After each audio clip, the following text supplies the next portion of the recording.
Assalamualaikum warahmatullahi wabarakatuh. Halo teman-teman semuanya, apa kabar hari ini? Semoga dalam keadaan sehat walafiat ya. Tetap semangat beraktivitas.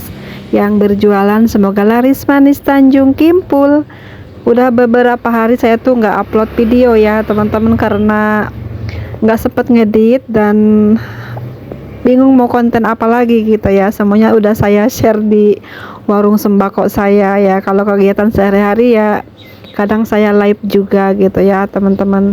Jadi saya tuh lagi kumat malesnya ya teman-teman. Oke, video kali ini saya mau sharing beberapa kesalahan di warung sembako ya. Ini saya mau sharing 5 hal tentang kesalahan pemula dalam memulai usaha warung sembako ya. Yang pertama itu kesalahannya biasanya kita meminjam modal awal, itu modal pinjaman ya, entah itu dari bank ataupun dari rentenir mungkin ya, yang bayar harian gitu.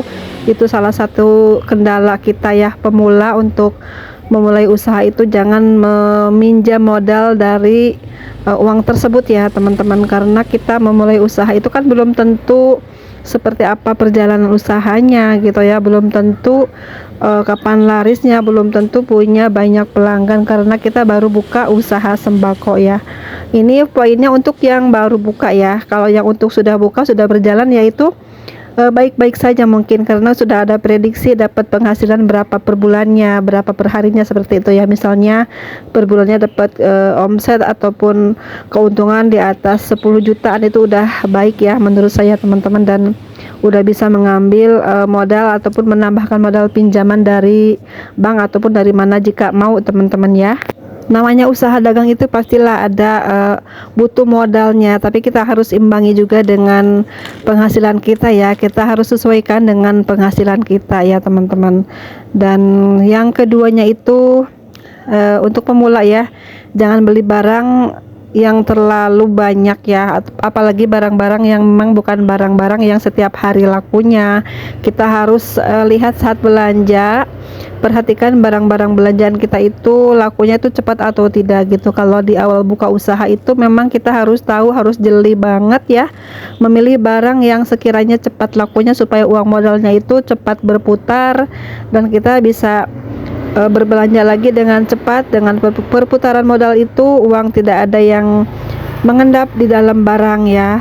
Untuk pemula belanjanya sesuai kebutuhan saja ya teman-teman. Lebih baik kita menyimpan uang daripada menumpuk barang yang kurang laku misalnya ya. Dan yang ketiga, untuk pemula ini harus diperhatikan, buka tutup warungnya itu harus konsisten ya teman-teman. Dan kalau untuk pemula itu wajib banget kita harus teliti gitu ya, buka warung itu jam berapa sih biasanya. Kalau pagi gitu ya, jangan sampai kesiangan, nanti keburu dipatok ayam rezekinya, ataupun keduluan warung-warung kompetitor yang sudah duluan buka ya teman-teman. Karena kita warung pemula tuh harus lebih giat lagi, lebih rajin lagi saat buka warungnya teman-teman ya. Dan tutupnya pun kita harus bisa lebih lama lagi ya, untuk menarik pelanggan supaya berbelanja di warung kita, karena kita sadar warung kita pemula belum ada langganan. Jadi kita harus tetap semangat menjalani usaha dan harus memperpanjang jam operasional warung kita ya. Mungkin saja warung yang sudah terkenal buka mungkin tutup jam 9, kita usahakan sampai jam 11 malam atau sampai jam 12 malam kita bukanya teman-teman ya. Untuk warung pemula itu harus semaksimal mungkin kita mengoperasionalkan warung kita, tutupnya lebih lama lagi gitu ya. Pokoknya tahan-tahan ngantuk ya teman-teman, supaya pelanggan nanti berdatangan dengan sendirinya. Tapi itu sesuaikan dengan di lingkungan kita ya. Misalnya kalau di perkampungan mungkin jam 8 malam udah sepi ya. Kalau di perkotaan sampai pagi pun biasanya rame ya teman-teman. Sesuaikan dengan di lingkungan kita tempat berjualannya ya teman-teman. Jangan mengacu pada apa saran saya gitu teman-teman. Kita harus punya insting gitu ya untuk menjadi pedagang itu seperti apa nih. Harus kuat tahan bantingnya, harus sabar dalam menjalani usaha ya. Sepi rame pun kita harus tetap semangat menjalani usaha, menunggu warungnya, seperti itu teman-teman ya. Dan yang keempat adalah kita harus lihat ya barang-barang kita yang stoknya mungkin sudah kosong, tinggal sedikit, tapi barangnya itu sering lakunya, sering banyak yang cari ya. Usahakan jangan sampai keteteran habisnya teman-teman. Jika masih ada satu renceng, misalnya kopi, sabun satu renceng gitu ya, ataupun minyak goreng tinggal 2 gitu ya teman-teman. Jadi kita harus cek juga stok barang kita ini ya, segera belanja dan catat juga untuk barang-barang yang kosongnya teman-teman ya. Jangan sampai barang-barang yang kosong itu kita biarkan karena lupa, ataupun kita mungkin karena warung baru ya, jadi tidak sadar nih barang ini udah habis, padahal ini lumayan peminatnya banyak ya. Untuk mencari pelanggan itu kita harus selalu ready barang-barang yang selalu dibutuhkan pelanggan. Dan barang-barang itu memang kita harus lengkapi ya, tapi kita lihat dulu situasi perputaran dagang di warung kita teman-teman. Jika ingin melengkapi pun kita harus punya batasan, jangan terlalu banyak membeli barang-barang pelengkap ya teman-teman. Lebih baik kita menyimpan uang daripada menyimpan barang-barang yang memang lama perputarannya gitu ya teman-teman.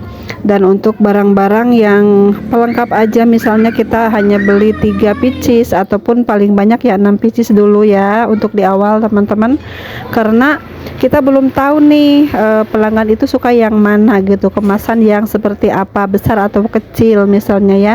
Dan merek pun menentukan juga ya teman-teman. Misalnya mungkin di daerah kita sabun bubuk biasanya lakunya merek ya dari produk Wings, biasanya seperti itu mungkin ya contohnya.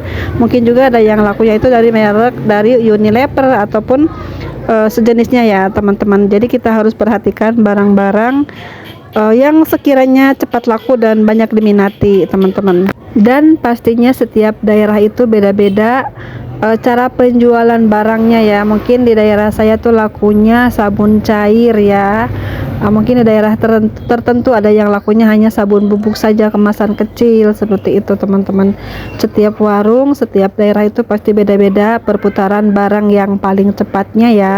Semisalnya di daerah saya di sini laku banget jajanan anak-anak ya, saya stoknya lumayan banyak untuk di jajanan ini. Ada juga beberapa warung sembako yang katanya kurang laku jajanan anak, jadi diperbanyaknya di barang-barang sembakonya. Intinya itu kita berdagang itu menyesuaikan dengan kebutuhan para pelanggan, sesuaikan juga barang-barang yang memang sering banget dibutuhkan pelanggan ya teman-teman.